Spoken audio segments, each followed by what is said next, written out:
প্রিয় ভিউয়ার্স, আবারও চলে আসলাম তোমাদের মাঝে গুরুত্বপূর্ণ একটি আপডেট নিয়ে। আজকে মূলত আমরা আলোচনা করব কলকাতা পুলিশ কনস্টেবল এবং লেডি পুলিশ কনস্টেবল। তো তোমরা জানো, সকলেই জানো, সম্প্রতি কলকাতা পুলিশ কনস্টেবল এবং লেডি পুলিশ কনস্টেবলের কিন্তু অ্যাডমিট কার্ড প্রকাশিত হয়েছে এবং তোমাদের এই পরীক্ষাটি অনুষ্ঠিত হচ্ছে তোমাদের 21শে ডিসেম্বর অর্থাৎ রবিবারে কিন্তু তোমাদের এই পরীক্ষাটি অনুষ্ঠিত হচ্ছে। তো সকলের পরীক্ষাটি ভালো হোক এই কামনা করি।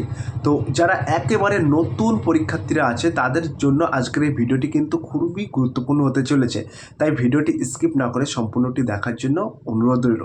তো একেবারে যারা নতুন পরীক্ষার্থীরা আছে তারা বিভ্রান্তিত হচ্ছে যে কটার সময় আমরা এক্সাম হলে ঢুকবো, লাস্ট এন্ট্রি কটায় এবং কি কি সামগ্রী নিয়ে আমরা প্রবেশ করতে পারবো এবং কি কি সামগ্রী নিয়ে আমরা প্রবেশ করতে পারবো না, আর সেই সমস্ত খুঁটিনাটি বিস্তারিত তথ্য কিন্তু আজকের ভিডিওর মাধ্যমে আলোচনা করব। তাই ভিডিওটি স্কিপ না করে সম্পূর্ণটি দেখার জন্য অনুরোধ রইল। তো একেবারে যে সমস্ত পরীক্ষার্থীরা একেবারে নতুন আছে, এই তোমাদের পুলিশের পরীক্ষা এই প্রথম দিতে যাচ্ছ, তাদের জন্য কিন্তু আজকের এই গুরুত্বপূর্ণ ভিডিও। তো তোমাদেরকে বলে রাখি, তোমাদের রিপোর্টিং টাইম হচ্ছে 8:30। তো 8:30টার সময় কিন্তু তোমাদের স্কুলের গেটের দরজা খোলা হবে, এটা কিন্তু তোমাদের রিপোর্টিং টাইম থাকছে এবং লাস্ট এন্ট্রি থাকছে কিন্তু 10:30। ঠিক আছে? তো তোমাদেরকে বলবো সকাল সকাল তোমরা বাড়ি থেকে বার হবে এবং মোটামুটি 9:30 থেকে 10টার মধ্যে তোমরা এক্সাম হলে পৌঁছে যাবে, সেরকম একটা গড় অ্যাভারেজ টাইম তোমরা অ্যালটমেন্ট করে নেবে নিজেদেরকে।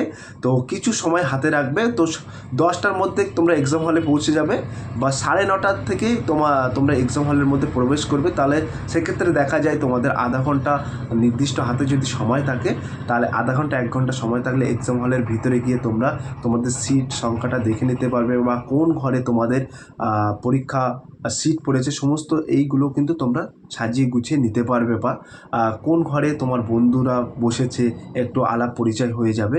তো তারপরে বলবো তোমরা কি কি নিয়ে প্রবেশ করতে পারবে। তো তোমাদেরকে বলে রাখি, তোমাদের কিন্তু এখানে একটি বৈধ অ্যাডমিট কার্ড, যে অ্যাডমিট কার্ডটা তোমরা প্রিন্ট আউট করেছো, ডাউনলোড করেছে, সেই বৈধ অ্যাডমিট কার্ড এবং একটি অরিজিনাল আধার কার্ড নিয়ে কিন্তু তোমরা প্রবেশ করতে পারবে। এবং কী কী নিয়ে প্রবেশ করতে পারবে না, এক কথায় বলা যেতে পারে কোনো রকম ইলেকট্রনিক্স গেজেট এই সমস্ত সামগ্রিক জিনিসপত্র নিয়ে কিন্তু তোমরা প্রবেশ করতে পারবে না। যেমন তোমাদের বেল্ট, যে কোমরের বেল্ট এবং আংটি ইত্যাদি, এইগুলো নিয়ে কিন্তু তোমরা প্রবেশ করতে পারবে না। এখানে কিন্তু তোমাদের মূলত মেটাল ডিটেক্টরের মাধ্যমে কিন্তু চেকিং হবে। পিআরবির যে West Bengal board of recruitment বোর্ডের তরফ থেকে কিন্তু বেশ কিছু নোটিশ জারি করা হয়েছে। সেই নোটিশে কিন্তু তোমাদেরকে বলা হয়েছে কোনো রকম যদি জালিয়াতি ধরা পড়ে তাহলে কিন্তু তোমাদের পরীক্ষা তো ক্যান্সেল এবং আগামী পরীক্ষাতে কিন্তু তোমরা বসতে পারবে না। তো তোমরা কোনো রকম জালিয়াতি করতে যাবে না। ইতিপূর্বে তোমরা দেখেছো ওয়েস্ট বেঙ্গল পুলিশ কনস্টেবলে কিন্তু অনেক ক্যান্ডিডেট ধরা পড়েছে এবং ইভেন যারা পরীক্ষা মানে কনস্টেবলে অর্থাৎ পুলিশে কর্মরত তারাও কিন্তু ধরা পড়েছে, তোমরা সকলেই জানো। তো কোনো রকম জালিয়াতি করার এখানে কোনো প্রশ্নই ওঠে না বা কোনো রকম জালিয়াতি করতে যাবেন না। কারণ একটি জালিয়াতি কিন্তু তোমাদের ফিউচার লাইফটা একেবারে নষ্ট করে দিতে পারে। তো তোমাদেরকে বলে রাখবো, যারা একেবারে নতুন পরীক্ষার্থীরা আছো, তোমরা সকাল সকাল এক্সাম হলে প্রবেশ করবে এবং তোমরা প্রথমেই তোমাদের যে ওএমআর সিটটা দেবে, সেই ওএমআর সিটটা তোমরা সুন্দরভাবে ফিল আপ করবে। ঠিক আছে? এবং যদি তোমরা না জানো তাহলে বারবার যে ইনভিজিলেটর আছে ওনার কাছে কিন্তু জিজ্ঞাসা করতে পারবে যে স্যার এখানে আমরা কি লিখবো, একেবারে নতুন ক্যান্ডিডেট আছি, সমস্ত তথ্যটাই কিন্তু তোমাদের বলে দেবে যে এইখানে বুকলেট সিরিজ নাম্বার লেখো, এখানে তোমার নাম, এইখানে রোল নাম্বার, এইখানে সিগনেচার ইত্যাদি সমস্তটা তোমাদেরকে বলে দেবে এবং তোমরা খুঁটিয়ে খুঁটিয়ে সুন্দরভাবে ফিল আপ করবে। যেহেতু এটা ওএমআর সিট আছে, তো এখানে কিন্তু কোনো রকম ভুল করলে হবে না, এটা সুন্দর করে তোমরা লিখে আসবে। ঠিক আছে? তো যারা নতুন পরীক্ষার্থীরা আছো তাদের কোনো ভয় পাওয়ার চিন্তা নেই।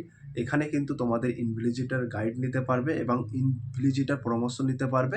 তবে তোমাদেরকে বলে রাখবো সুন্দরভাবে তোমরা ওএমআর শিটটি মস্তিষ্ক ঠান্ডা রেখে ফিল আপ করবে।